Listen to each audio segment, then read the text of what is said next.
Take 3. Here is a people living alone and not reckoning itself among the nations. Who can count the dust of Jacob or number the dust cloud of Israel? Such were the words spoken by Balaam in the 23rd chapter of the book of Numbers in reference to the people of Israel.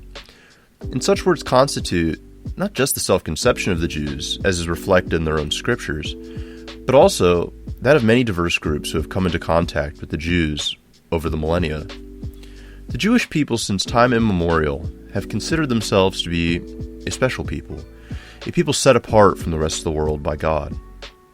As it is said in the book of Isaiah, "It shall come to pass in the latter days that the mountain of the house of the Lord shall be established as the highest of the mountains, and shall be lifted up above the hills, and that all the nations shall flow to it. And many peoples shall come and say, Come, let us go up to the mountain of the Lord, to the house of the God of Jacob, that he may teach us his ways, and that we may walk in his paths. For out of Zion shall go forth the law, and the word of the Lord from Jerusalem. He shall judge between the nations, and shall decide disputes for many peoples. And they shall beat their swords into plowshares, and their spears into pruning hooks. Nation shall not lift up sword against nation, neither shall they learn war anymore." Ideas such as divine election, world peace, and dominion were by no means unique to the Jews, however. The Romans, having established a great empire themselves, also used such rhetoric to speak of themselves. Writing of Italy in the 1st century AD in his voluminous work, Natural History, Pliny the Elder says, "I'm by no means unaware that I might be justly accused of ingratitude and indolence, were I to describe thus briefly, and in so cursory a manner, the land which is at once the foster child and the parent of all lands, chosen by the providence of the gods to render even heaven itself more glorious, to unite the scattered empires of the earth, to bestow a polish upon men's manners, to unite the discordant and uncouth dialects of so many different nations by the powerful ties of one common language, to confer the enjoyments of discourse and of civilization upon mankind, to become, in short, the mother country of all nations of the earth." We can see here immediately the similarities between the vision that is given in the book of Isaiah and that which Pliny the Elder is talking about here. Jerusalem will become a world power, and Rome, in his conception, already is this world power, already is this land or nation which is destined by the providence of the gods to essentially be a light to the world, to use the language of the Bible.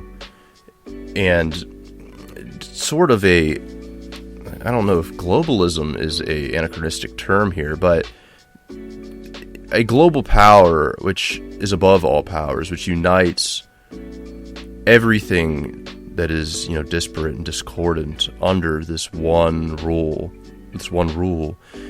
raising the level of civilization and influence to all other nations. It's a very striking view in many ways, and we will see that this is really only the tip of the iceberg, because similarly in the first book of Virgil's Aeneid, which was written earlier in the 1st century BC, we see in this Jupiter depicted as speaking of the glorious fate that awaits Aeneas, Ascanius and their descendants, Romulus and the whole Roman people. "Here 3 full centuries shall Hector's race have kingly power, till a priestess queen, by Mars conceiving, her twin offspring bare. Then Romulus, wolf-nursed and proudly clad in tawny wolf-skin mantle, shall receive the scepter of his race.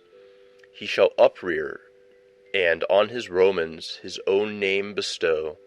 To these I give no bounded times or power, but empire without end. Yea, even my queen Juno, who now chastiseth land with her dread frown, will find a wiser way, and at my sovereign side protect and bless the Romans, masters of the whole round world, who, clad in peaceful toga, judge mankind." In another 1st century BC source, that of Tibullus, Aeneas is also celebrated in his Elegies. "Unwearying Aeneas, brother of the winged love, sailing with Ilium's sacred gear in exile, Now Jupiter apportions you Laurentine fields, and welcome land invites your wandering lares. Crop while you may, O bulls, the grass upon the 7 hills. Here shall be the site of a mighty city, Rome, the name predestined for empire of the world. Divine election inevitably flowed into the divine titles being given to the Roman emperors. For example, Augustus was issued coins that referred to him as Divi Filius, meaning son of the god, in reference to his adopted father Julius Caesar, who posthumously was seen as divine. Later in the 1st century AD, according to Cassius Dio, the emperor Domitian styled himself as Dominus et Deus, or Lord and God. Examples of such rhetoric can be multiplied almost endlessly.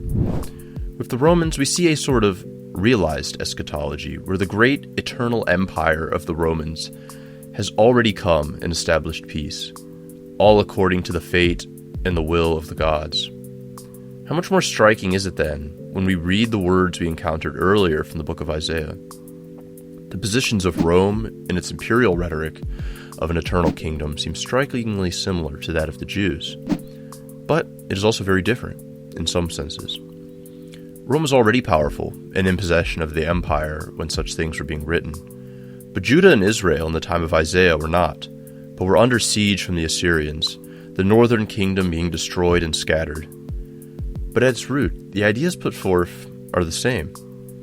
The Romans saw themselves as an elect people, and the Jews did as well, both seeing themselves destined to establish a sort of world peace, world preeminence, and dominion.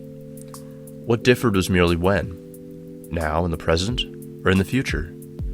The two claims of divine election are incompatible, of course, not to mention the values that lay beneath them. This was not to say that there was an absolute dichotomous separation between the values of the Jews and the Gentiles in the Roman world, but the Jews, though never a majority in the empire, could not fail to be recognized as distinct. And they carried themselves like this as well, as we will see unfold in this presentation. But first, we must dwell briefly on the origins of the Jewish diaspora.